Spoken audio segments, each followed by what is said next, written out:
Masuk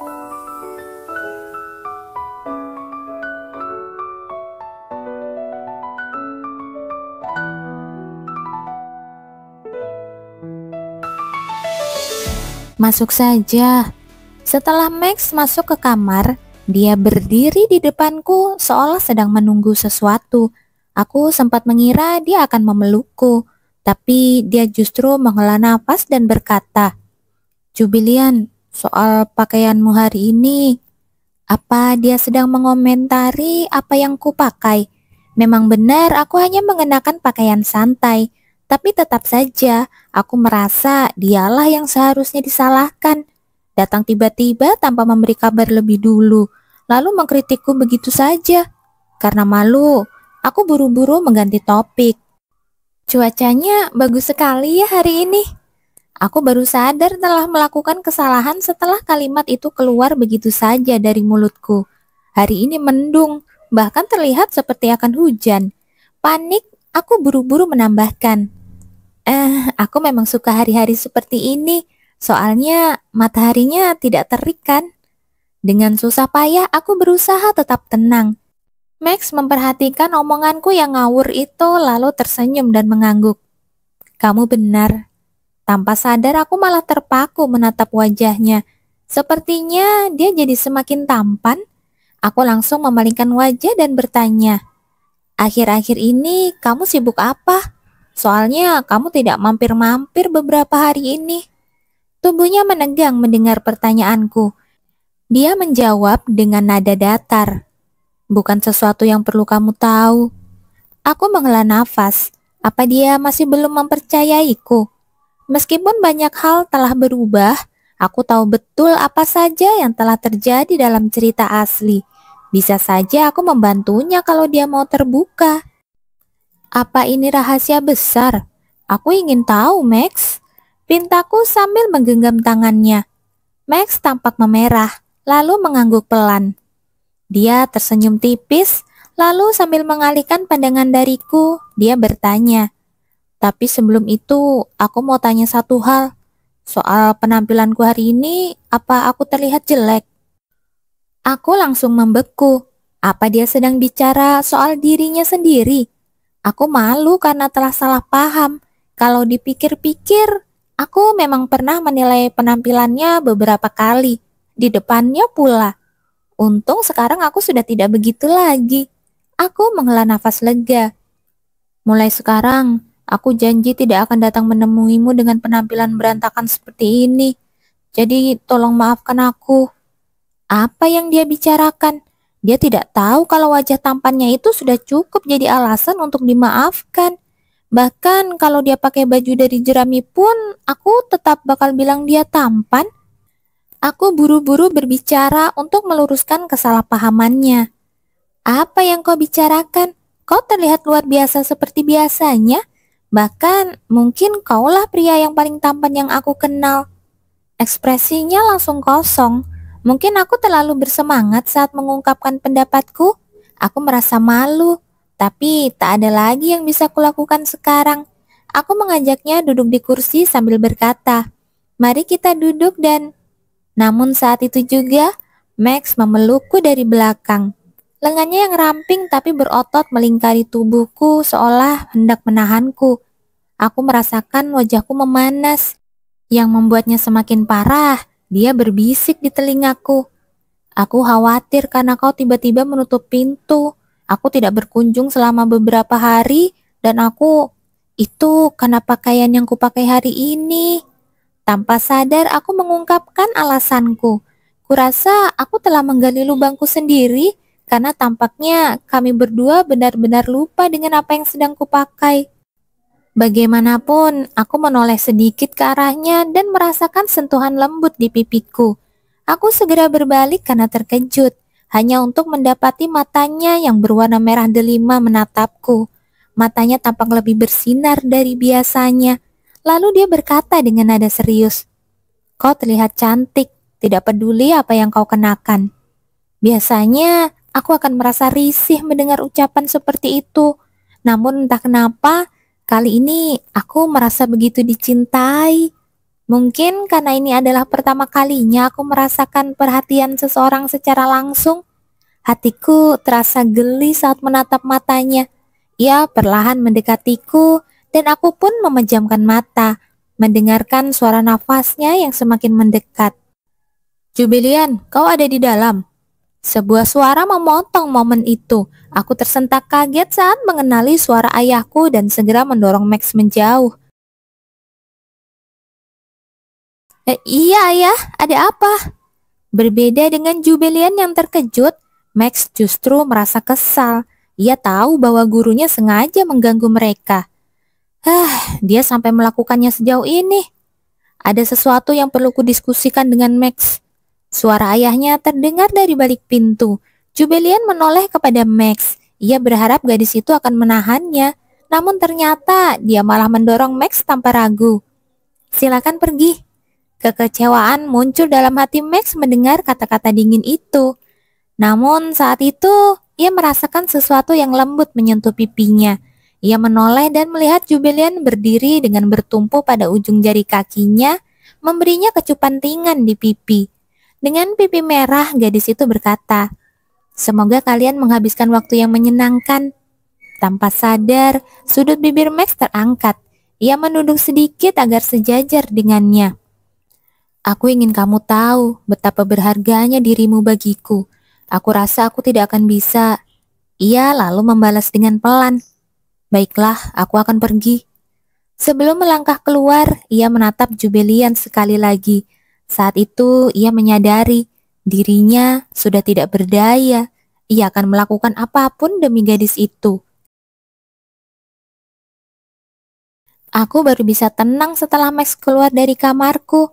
Ia benar-benar menguras seluruh energiku dengan semua rayuan manisnya. Meski sudah menarik nafas dalam-dalam berkali-kali, sensasi geli di hatiku tidak kunjung mereda. Aku langsung menyelimuti diri di tempat tidur dan menjerit kecil dalam hati. Aku cantik tak peduli apapun yang kupakai. Bagaimana dia bisa mengatakan hal semanis itu?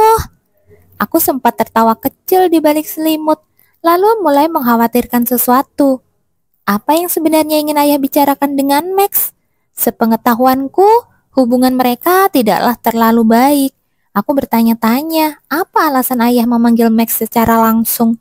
Dengan niat mencari tahu sendiri, aku bangkit dari tempat tidur dan mengenakan syal untuk menutupi pakaianku yang seadanya sebelum keluar dari kamar. Kaisar duduk di kursi berlengan di ruang kerjanya, mengelus dagunya sambil memikirkan putranya. Belakangan ini, Maximilian benar-benar sangat tenang. Sebelum upacara penobatan Beatrice, sang putra mahkota sering berkeliaran tanpa tujuan. Tapi sekarang, mengejutkan sekali, ia lebih sering menetap di kamarnya. Bagaimanapun, Kaisar merasa lega. Mungkin dia sengaja menjauh dari pandanganku setelah kejadian di pesta dansa itu. Saat itu, kepala pelayan agung berseru dari luar pintu. Paduka, Tuan Mikhail dari keluarga Hessen telah tiba. Mata sang kaisar memancarkan kegembiraan. Ia memang menyukai Mikhail, pemuda yang licik seperti ayahnya. Bedanya, sang marquis adalah pria tua yang egois. Sementara Mikhail adalah anak muda yang setia pada keluarga kerajaan. Itu saja sudah cukup membuat sang kaisar yakin bahwa menikahkan Beatrice dengannya akan memuaskan sang permaisuri. Semuanya tampak sempurna. Tersenyum lebar, sang kaisar berkata, "Suruh dia masuk." Mendengar perintah itu, pintu terbuka. Mikhail masuk ke ruang kerja dan memberi hormat. "Salam hormat untuk sang matahari besar kekaisaran kami." Sang kaisar membalas salam itu dengan senyum lebar. "Selamat datang, putra sulung Marquis Hessen. Sepertinya kau sehat seperti biasanya." "Terima kasih Paduka, Anda pun tampak sehat seperti biasa." Senyum kaisar makin lebar. Dia tahu betul cara menyenangkanku. Dengan tatapan hangat ia mulai berbicara. "Aku memanggilmu ke sini karena ingin mengatur pertemuanmu dengan putriku. Apa pendapatmu?" Dengan senyum ramah, Mikhail menjawab, "Itu akan menjadi kehormatan besar bagi saya untuk bertemu yang mulia putri yang sangat saya kagumi." Seperti yang diharapkan, Mikhail memang berbeda dari para bangsawan muda pemalas lainnya. Ia memiliki sikap yang layak. Aku tidak keberatan jika dia menjadi menantuku, pikir sang kaisar yang langsung mengambil keputusan dalam hati. Namun Mikhail berbicara ragu. Ada satu hal yang mengganggu saya, Paduka. Apa itu? Katakan saja kekhawatiranmu. Menyadari nada bicara sang kaisar menjadi lebih ramah, Mikhail menjawab dengan jujur. Sebelumnya, saya pernah bertunangan dengan seorang wanita. Saya khawatir hal ini akan mencoreng reputasi yang mulia putri. Kaisar langsung mengernyit. Ia menggertakkan giginya ketika mengingat mantan tunangan Mikhail. Dari semua wanita di kekaisaran ini, kenapa harus gadis itu? Jubelian Aloy Floyen. Kabar itu sangat mengecewakan. Apalagi sang kaisar berencana memanfaatkan gadis itu untuk menekan baik Regis maupun Maximilian. Kalau tidak hati-hati, dua orang yang pernah saling mencintai itu bisa saja menjadi keluarga. Namun tak lama kemudian sang kaisar menyeringai. Tidak. Mereka tidak perlu sampai menikah jika aku hanya ingin menjadikannya sandera. Sementara sang kaisar mencari ide dalam pikirannya, Mikhail kembali menunduk. Duk Floyen kemungkinan besar akan menentang keras jika saya mendekati yang mulia putri. Paduka pasti mengetahui hal ini. Kaisar tertawa terbahak-bahak. Jangan khawatir, sang Duk tidak akan berani menentangku. Minum. Alih-alih menuruti perintah gurunya, Max justru menatap tajam. Aku tahu kalau Anda sengaja mengganggu kami tadi. Mengabaikan tuduhan itu, Regis menyesap tehnya dengan anggun. Ia tampak tenang dan Max harus menahan diri agar tidak membalikan meja teh itu. Tak lama kemudian, sang guru meletakkan cangkirnya kembali di atas piring kecil. Jubel masih belum dewasa. Aku tidak bisa menerima adanya kontak fisik yang tidak perlu. Dengan wajah kesal, Max membantah. Sebuah ciuman bukanlah hal besar setelah seseorang debut di dunia sosial. Lagi pula, aku tidak berniat melakukan sesuatu yang kelewatan. Tatapannya menjadi tajam dan sang guru mengancam. Jika kau berani menyentuhnya sebelum ia dewasa, kau tidak akan keluar dari tempat ini hidup-hidup. Max sempat terkejut dengan ancaman itu, tapi segera mengendalikan dirinya. Hanya itu yang ingin Anda katakan? Jubel akan mencapai usia dewasa dalam 2 bulan. Max mengangguk. Aku tahu. Hari itu adalah hari yang paling ia nanti-nantikan. Mustahil ia tidak tahu. Begitu dia dewasa, aku akan melamarnya. Pikirnya sambil membayangkan masa depan. Namun gurunya langsung menanggapi. Kau tidak mungkin berencana melamarnya segera setelah ia dewasa, bukan? Kau tahu betul, dalam keadaan seperti ini, kau bisa dijatuhkan oleh kaisar kapan saja. Merasa kesal, Max membalas. Kalau aku mau, aku bisa saja menghabisi kaisar sekarang juga. Regis menyeringai dan mengejek. Sombong sekali. Inilah alasan kenapa kamu belum bisa menjadi seorang transenden selama beberapa tahun ini, Maximilian. Ucapannya langsung menyentuh hal yang sudah lama mengganggu Max. Dengan marah, Max bertanya, sebenarnya apa yang Anda inginkan dariku? Mendengar pertanyaan itu, Regis menatap langsung ke mata muridnya. Kaisar punya senjata rahasia yang tidak kamu ketahui. Bahkan aku sendiri tidak bisa berbuat apa-apa soal itu. Bahkan guru pun tidak bisa mengatasinya. Max membelalakan mata. Apa yang begitu berbahaya sampai-sampai pendekar terkuat di Asia pun tidak mampu menghadapinya? Melihat muridnya yang jelas terkejut, Regis kembali memancing emosi. Apa kamu pikir bisa mengalahkan kaisar hanya dengan trik-trik murahan? Kalau kamu terus seperti ini, kamu hanya akan kalah, Maximilian. Max mengepalkan tinjunya. Ia tahu gurunya bukan tipe orang yang berbohong. Kata-katanya pasti benar. Lalu Regis menambahkan, apa kamu mau mempertaruhkan keselamatan putriku? Jubelian bisa saja dalam bahaya. Begitu pemikiran itu muncul, Max langsung mengepalkan tangan lebih erat. Urat-urat muncul di punggung tangannya. Ia menggertakkan gigi dan menatap gurunya dengan tatapan tajam, seolah siap menyerang kapan saja. Tapi bukannya menyerang, Max malah menundukkan kepala. Tolong bantu aku, guru. Mungkin dia mulai dewasa sekarang, gumam Regis, sambil menghela nafas kecil mendengar jawaban muridnya. Lalu ia berkata, datanglah menemuiku kapanpun kamu punya waktu. Aku akan membantumu melewati penghalang yang menghambat kemajuanmu. Wajah Max menjadi serius. Ia sudah berusaha keras untuk bisa menjadi makhluk transenden. Tapi semua usahanya selama ini hanya membuatnya frustasi. Latihan sekeras apapun belum memberi hasil yang diharapkan. Sebagai pendekar, pencapaian itu jauh lebih penting daripada statusnya sebagai putra mahkota. Apa memang ada caranya? Tanyanya penuh harap. Regis tersenyum miring. Ada? Mau aku tunjukkan sekarang? Kalau memang ada cara, tentu saja ia tidak akan menolak. Ya, ayo pergi sekarang. Oh, mereka tidak ada di ruang tamu. Aku mencari ayah dan Max, tapi tidak menemukan mereka dimanapun. Mereka pergi kemana ya? Rasanya aku sudah keliling seluruh rumah. Tepat saat itu, Derek muncul dari ruang istirahat dengan wajah yang terlihat puas. Sepertinya dia baru saja menikmati teh sore lagi.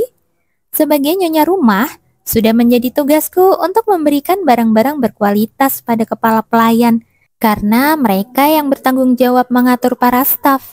Karena ibuku sudah tidak ada, Derek dan Nyonya Perez menjalani hidup dengan cukup sederhana.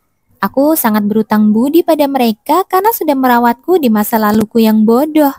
Karena itu, aku memberikan mereka teh rasa yang aku buat sendiri.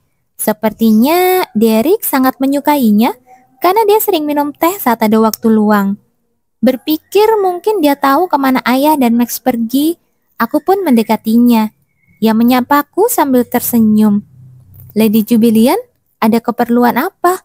Bukankah sebaiknya Anda tetap di kamar? Ayahku dan kekasihku ada di mana? Terkejut, ia langsung mengalihkan pandangan. Dugaanku benar.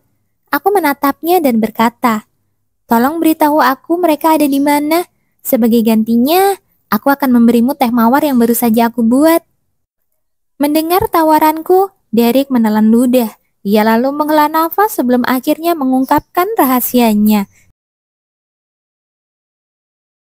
Max nyaris berhasil menahan serangan pedang gurunya yang datang secepat kilat.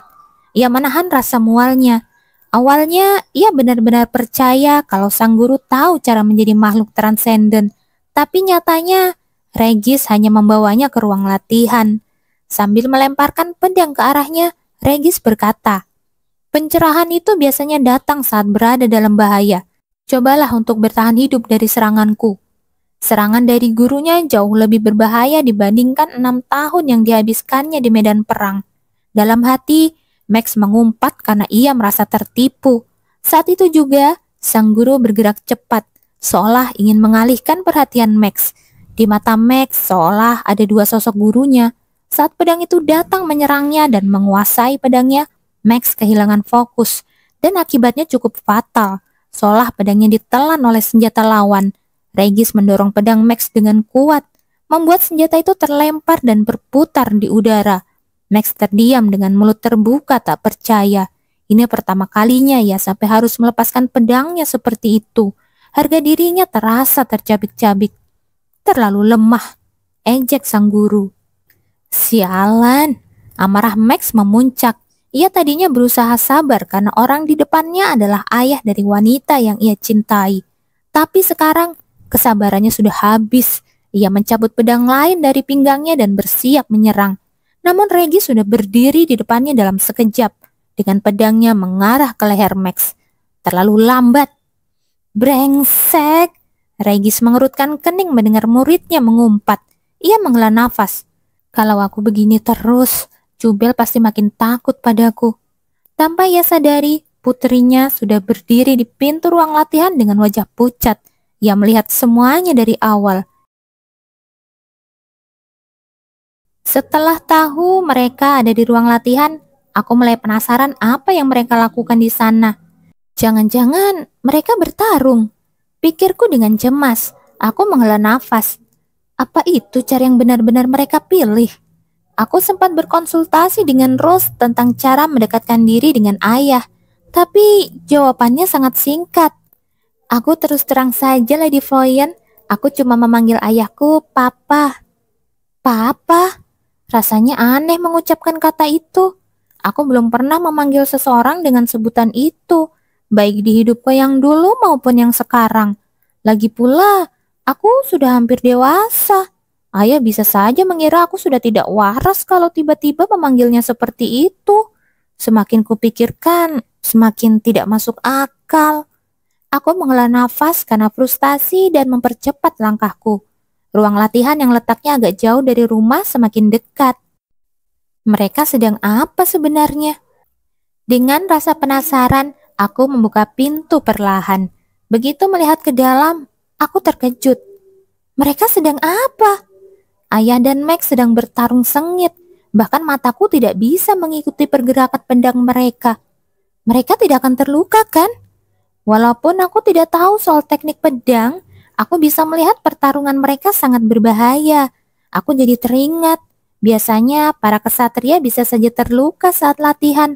Mereka biasanya memakai aturan tertentu agar tidak celaka. Tapi pedang yang mereka gunakan sangat tajam, dan suasananya pun terasa menegangkan. Apa mereka benar-benar bertarung sungguhan? Aku menelan ludah karena gugup saat menonton. Saat itu juga, Max terpaksa melepaskan pedangnya karena serangan ayah. Oh, mungkin sekarang aku bisa masuk? Aku hendak melangkah maju, mengira pertarungan mereka sudah selesai. Tapi tiba-tiba saja kepalaku terasa nyeri. Aku minta maaf karena membuatmu takut. Kilasan ingatan aneh itu muncul di pikiranku, membuat wajahku meringis. Tapi begitu aku sadar kalau ayah justru mendekatkan pedangnya ke arah Max, aku langsung berteriak. Papa! Keheningan yang mencekam memenuhi ruangan. Ayahku yang pertama kali memecah keheningan itu.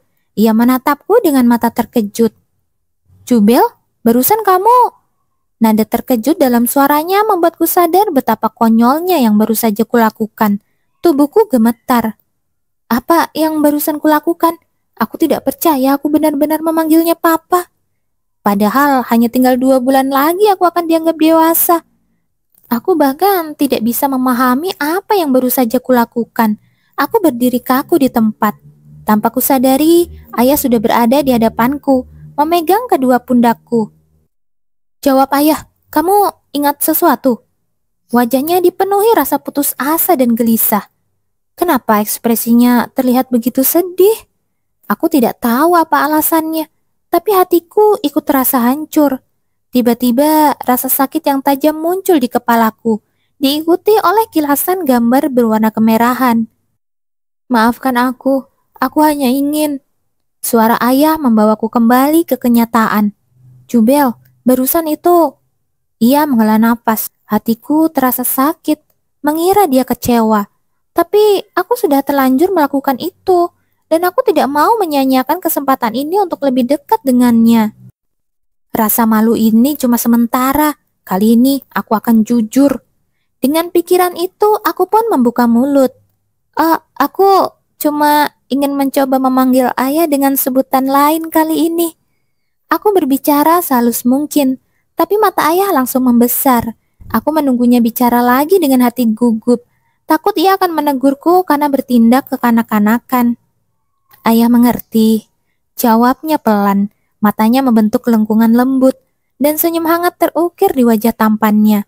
Tatapan ramah dan ekspresi lembut itu membangkitkan semua perasaan yang selama ini kutekan sejak kecil. Sebenarnya, aku selalu ingin memanggilmu dengan sebutan lain selain ayah. Aku ingin punya hubungan seperti gadis-gadis lain dengan ayah mereka. Tapi aku tidak bisa mengatakan hal itu langsung. Aku takut terdengar merepotkan. Kalau kamu mau, kamu bisa terus memanggil ayah seperti itu. Mataku membelalak tak percaya.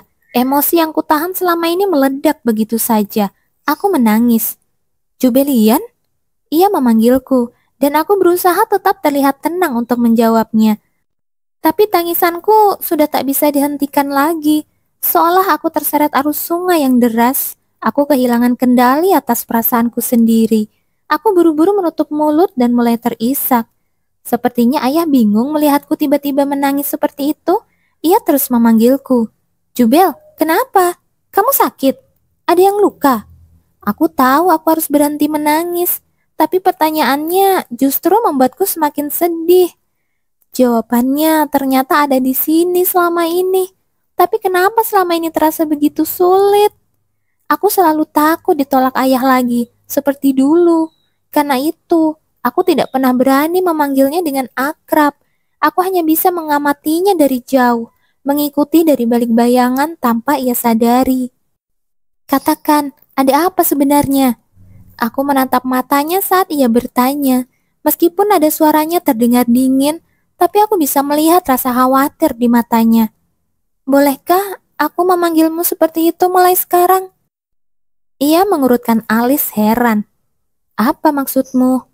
Bolehkah aku terus memanggilmu Papa mulai sekarang? Tanyaku sambil menangis. Ia terdiam sejenak lalu mengangguk. Tentu saja. Lalu ia mengusap kepalaku pelan. Gerakannya canggung dan sangat hati-hati. Tapi itulah yang sangat aku dambakan sejak dulu. Barulah saat itu aku sadar bagaimana perasaanku yang sebenarnya. Selama ini, aku selalu bilang pada diriku sendiri kalau aku tidak butuh kasih sayangnya lagi. Tapi itu cuma caraku bertahan. Pada kenyataannya, aku masih sangat menyayanginya. Aku terus menangis. Ayah tak berkata apa-apa, tapi menggenggam tanganku. Meskipun tak ada pelukan atau ucapan penghiburan, momen ini menjadi titik balik dalam hubungan kami yang selama ini terasa canggung.